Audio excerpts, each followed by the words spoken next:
All right, get ready to dive deep. Today we're tackling signs of female infidelity. You've sent in some sources that make some pretty strong claims, and, well, we're here to see what holds water, what the science says, and hopefully give you a more complete picture. Yeah, it's key to keep in mind that infidelity is a knotty issue. There's no magic bullet or one-size-fits-all answer.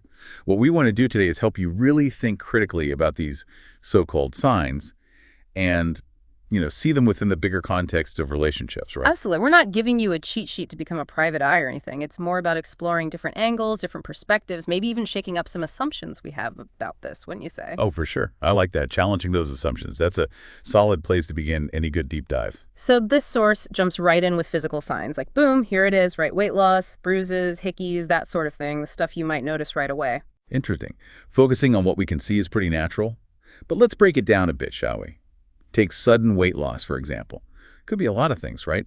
Stress, a new diet plan, maybe even a health issue they're dealing with. Can't draw a straight line from that to infidelity. True, true.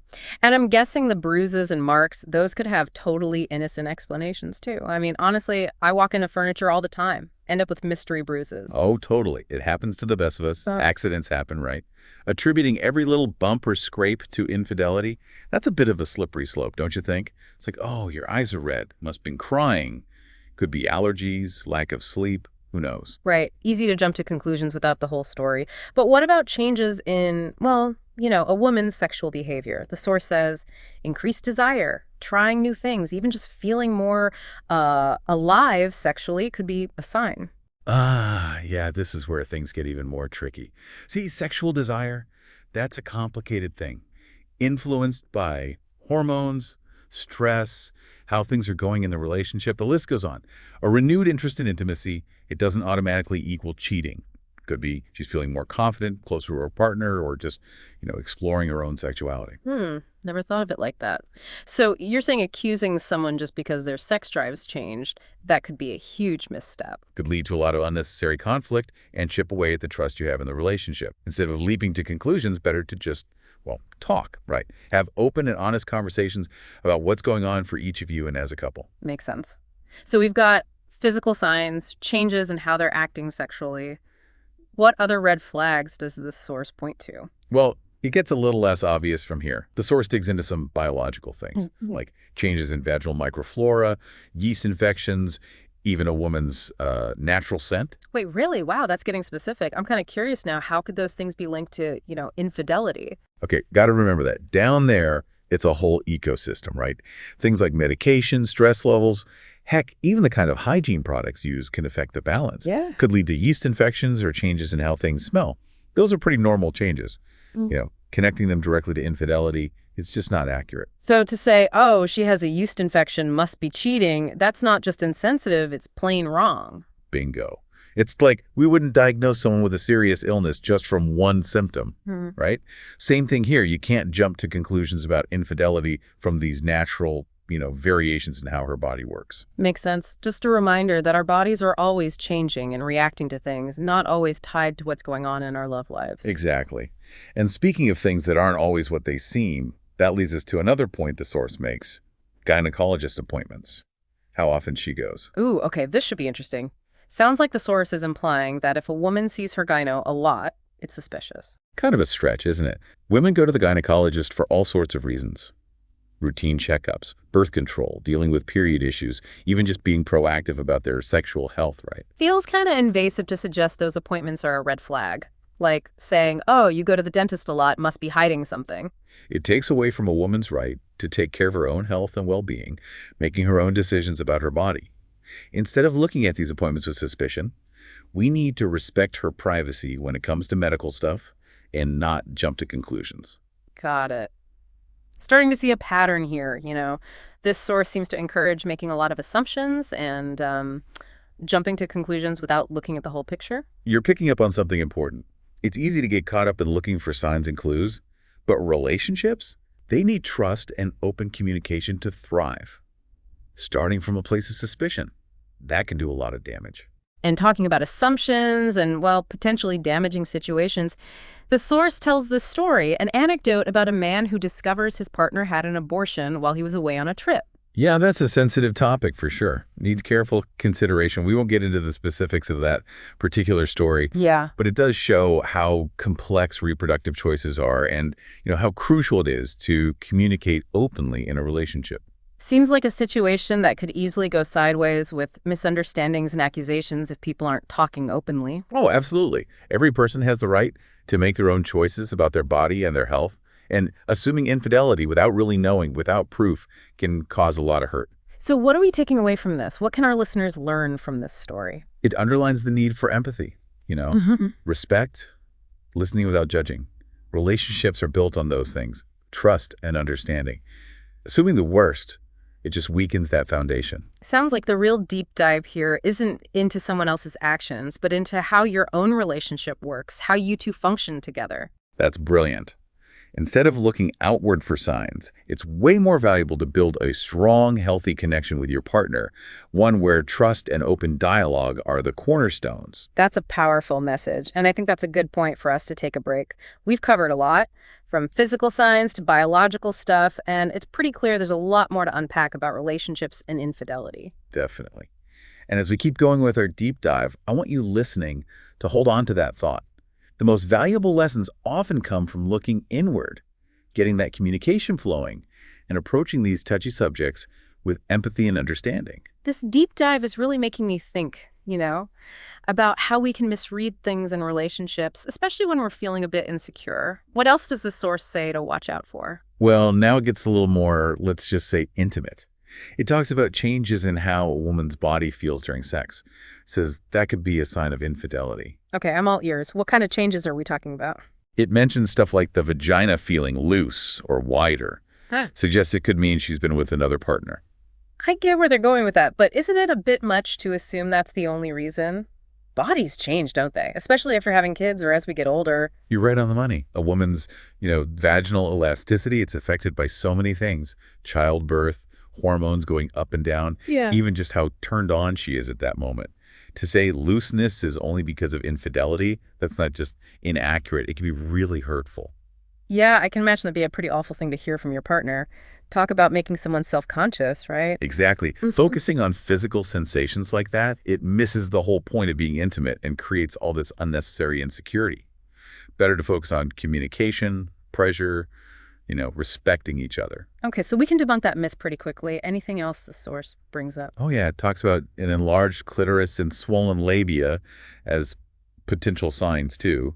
Claims it means she's been sexually active recently. Isn't that just like basic anatomy, a normal reaction when a woman's aroused? Bullseye. Those are completely natural changes. They happen when a woman gets turned on. And it doesn't necessarily mean anything about who she's been with or what she's been doing. It's like assuming someone's been hitting the gym just because their heart rate's a bit elevated. Exactly. It's biology, plain and simple. Feels kind of silly to try to read into those changes like some kind of secret code. I agree. It's important to understand the basics of female anatomy and how their bodies respond sexually before jumping to conclusions about those natural changes. So we've covered physical changes, sexual behavior, even gynecologist visits. What other areas does the source delve into? It brings up sexually transmitted infections, suggests they're hard to hide, and might be a sign of cheating. That's definitely a sensitive subject. I can see how someone might be worried if their partner suddenly has an STI, but is it right to automatically assume infidelity? It's not. While STIs are often passed through sex, it's not always the case. Some can spread without sexual contact, like sharing personal stuff or even certain medical procedures. So what's the best way to handle something like that? Open and honest communication, as always, is crucial. If you're worried about an STI, talk to your partner calmly and respectfully. Encourage them to get tested and see a doctor. Remember, accusing them or making assumptions will just damage the trust you have and make a tough situation even tougher. It feels like the takeaway here is that jumping to conclusions about infidelity rarely helps. You got it. Hmm. Instead of playing detective, it's way more productive to focus on building trust and communication. It's funny, the source also talks about how some men might not even know what medications or treatments their partners are using. It tells the story about a guy who finds his partner's suppositories in the fridge and freaks out, thinking they're for something completely different. Turns out they were for a medical issue. Yeah, that anecdote really shows how important transparency is in a relationship.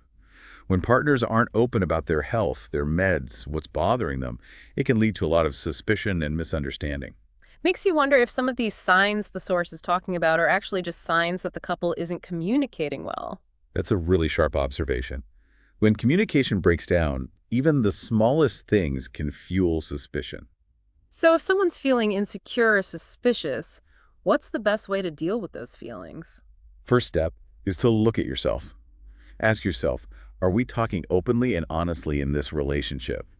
Do I feel safe sharing my fears and worries with my partner? If the answer is no, well, that's where the work begins.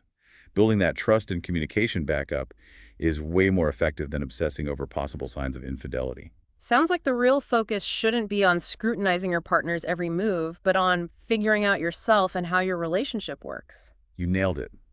The most important insights often come from understanding yourself and working on building a stronger connection with your partner. This whole conversation is making me realize a lot of what we're reading in this source seems to be coming from a place of fear and distrust. That's a valid point. We always have to be mindful of the perspective and possible biases of the sources we're looking at. So how can we shift that viewpoint and approach these topics in a healthier way? By focusing on empathy, on communicating, on trying to understand. Remember, relationships are about connecting, not suspecting each other all the time. I love that. Connection, not suspicion. That's a great phrase to remember. So as we wrap up this part of our deep dive, what are some key things our listeners can think about? I'd say the most important thing is this. Open and honest communication is the bedrock of any healthy relationship. If you're feeling insecure or suspicious, don't go looking for signs that your partner is cheating. Focus on strengthening that foundation of communication. Talk to them, share what's worrying you, and work together to build a relationship built on trust and respect. Such good advice. And that seems like a perfect lead-in to the final part of our deep dive, where we'll see what concluding thoughts this source has and if it offers any more insights. Okay, so we've really dug into these supposed signs of female infidelity. It's been, well, pretty eye-opening to say the least. But before we call it a wrap on this deep dive, I gotta ask, does the source give us any final takeaways? Like, what's the bottom line? It does, actually. And you know what? It wraps up on a more balanced note than I was expecting. It admits that a lot of these so-called signs, especially the ones about vaginal health, can have completely normal explanations. So basically saying it might have jumped the gun a little earlier. Yep, exactly. It points out that those changes, the ones that seem like a big deal, they can actually be caused by really simple things like taking antibiotics or even just, switching to a different brand of feminine hygiene products. Okay, that makes me feel a bit better. I'm starting to worry we're going to send everyone into a tailspin of paranoia. I hear you. It's easy to get caught up in the fear and suspicion and all that, but like we've been saying, a healthy relationship, it's all about trust and understanding. And that means understanding that our bodies are, well, they're complex. They react to all sorts of stuff, not just what's going on in our love lives. That's true. So what's the source's final message then? What's the big takeaway? It's beautifully simple, really. Communication is key. If you're worried about something in your relationship, the best thing you can do is talk to your partner. Directly, openly, honestly. It seems like we keep coming back to communication, huh? It's like the common thread in all of this. You got it. Assumptions and accusations, they just lead to resentment and distance. But open communication, that's what lets you face those worries head on, build that trust, and make the connection between you stronger. So instead of playing detective and looking for clues, we should be focusing on, well, building a good foundation of communication and respect. Exactly. That applies whether you're worried about infidelity or any other problem that pops up in a relationship. This has been such a thought-provoking deep dive. We started by looking at these signs of female infidelity, and now here we are, reminded about how important communication, trust, and understanding are in any relationship. Really makes you think. It is amazing how these deep dives can take us on such unexpected journeys, right? And a lot of times, the most valuable insights we get are the ones that make question our initial thoughts and push us to look at these complex issues with empathy and an open mind. Couldn't agree more. So to all our listeners out there who might be feeling a little overwhelmed or confused after all this, remember this. A healthy relationship isn't about analyzing your partner for hidden signs. It's about talking openly and honestly with each other. And hey, remember, you're not alone in this. If you're struggling with these things, don't be afraid to reach out for help. Therapists, counselors, they can give you the tools and guidance you need to build stronger, healthier relationships. That's so important to remember. At the end of the day, relationships should be about connection, not suspicion. And the best way to get there is with open hearts and open minds. Couldn't have said it better myself.